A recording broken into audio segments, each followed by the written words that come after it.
안녕하세요. 저는 20일 여전도의 최슬기 집사입니다. 마태복음 5장 13절 말씀인데요.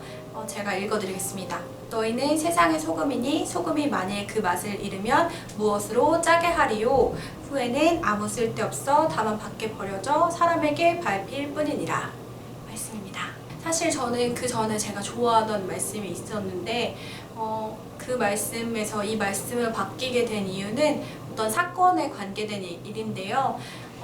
제가 복음을 전하고 있던 누군가와 이야기를 하다가 그 물음증에 대해서 찾아낸 답이 이 말씀 구절이었어요. 그때 어떤 얘기를 했냐면 어떻게 하나님을 믿을 수가 있어? 라고 질문을 하길래 제가 하나님을 만나는 것은 되게 복된 일이기도 하고 어쩌면 사고와 같이 우연하게 일어난 일이지만 다 하나님의 계획하심이다 라고 말했더니 그렇다면 요즘에 기독교인들이 하고 있는 행태에 대해서 넌 어떻게 생각해? 라고 질문을 했어요. 제가 그 대답을 잘 못했더니 우물쭈물 하니까 그럼 어떻게 하나님을 믿을 수 있어? 라고 해서 하나님을 보지 않고 믿는 것이 복되도다 라고 했는데 그건 그냥 믿을 수 있는 게 아니에요 라고 했더니 그렇게 얘기하시더라고요. 그러면 요즘 기독교인들이 잘못하고 있는 건 그 신이 믿게 했다고 하면서 그 신이 잘못한 거야? 너희 하나님이 잘못한 것 같은데? 라고 질문하면서 다시 그럼 질문할게. 크리스찬의 정의가 뭐야? 너 기독교인의 정의에 대해서 나한테 말해봐 라고 얘기를 하더라고요. 그래서 제가 근데 제가 우물쭈물하고 대답을 잘 못했어요. 그래서 어떻게 이걸 대답을 할까? 그래서 이럴 때는 빠르게 인정하고 나 잘 모르겠다. 근데 제가 찾아보겠다. 이런 질문을 줘서 너무 고맙다 라고 했더니 제가 이 복음을 전했던 분이 저한테 그래 너의 이번 대답은 좀 괜찮았어 라고 얘기를 하더라고요. 그래서 내가 잘못한 건 바로 인정을 해야겠다. 근데 그때 저도 약간 이렇게 무언가 머리에 맞은 것처럼 나는 지금 복음을 전하고 있고 또 아이들 앞에서 설교도 하는데 제가 영어 예배 담당 선생님이라서 한 달에 한 번씩 설교를 하고 있습니다. 근데 제 안에 정립되지 않은 지식에 대해서 좀 놀래서 그걸 찾다가 찾은 말씀이 바로 이 말씀이었는데요. 그 예수님께서 소금의 맛을 잃으면 무엇으로 짜게 하리요? 라는 그 강력한 그 역설에 대해서 제가 놀랐던 것 같아요.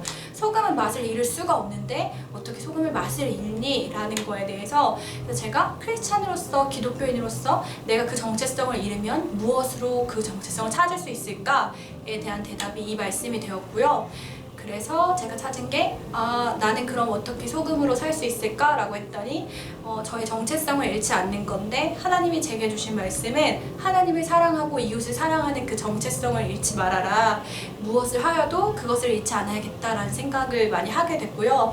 그래서 그 뒤로는 만약에 제 남편이 조금 미울 때가 있어도 그를 예수로 보고 그를 하나님으로 보고 또 제게 조금 불편함을 주는 존재도 하나님이라면 예수님이라면 내가 어떻게 섬기고 어떻게 이야기할 수 있을까라는 고민하는 지점을 갖게 됐습니다.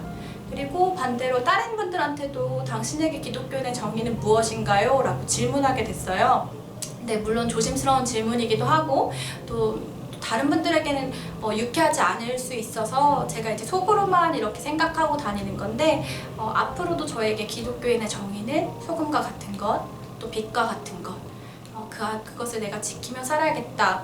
그리고 그거에 대해서 좀 더 생각해보면서 조금 더 나은 방향으로 기독교인의 정의가 잘 세워지지 않을까. 그래서 그거의 첫 단추인 말씀은 이 소금과 빛에 대한 비유입니다. 저는 사실 전도를 복음을 전하는 것 제게는 좀 어렵습니다. 왜냐면 전 되게 이타적이고 그 이타적인 게 뭐냐면 다른 사람이 내가 이런 이야기를 했을 때 어떤 감정을 느낄까를 되게 많이 고민하는 사람이어서 자신감 있게 복음을 전하지 못해요. 근데 제가 복음을 전할 수 있는 방법은 행동하는 것, 보여주는 것, 예수를 믿으라라고 말하는 것이 아니라 제 삶을 통해서 그가 바라볼 수 있게끔 하는 전도를 저는 좀 지향하는 편이어서 그래서 제가 한 친구를 전도하는 데 10년이 걸렸고요.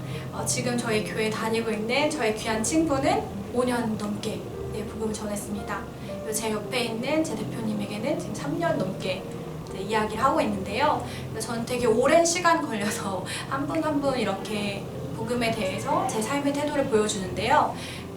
최근에 이제 아이 어린이집에서 어떤 어머님이 저한테 교회 교회를 다녀보고 싶은데 당신이 다닌 교회는 어떠한 곳이냐? 당신의 아이를 보니, 당신을 보니 내가 예수를 한번 믿어보고 싶은데 라는 이야기를 들은 적이 있어요. 근데 그런 얘기를 저는 가끔씩 듣게 되거든요.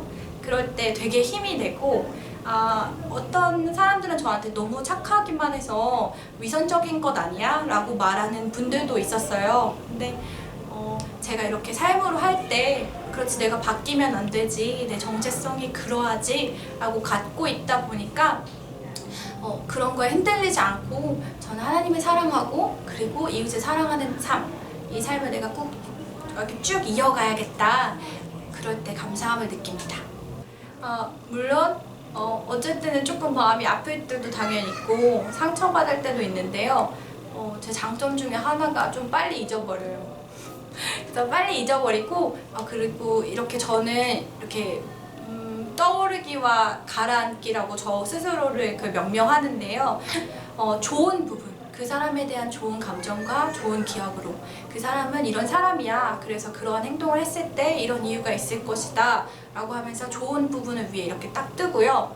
나쁜 감정이나 기분 좋지 않았던 감정들은 수면 아래로 내려놓습니다.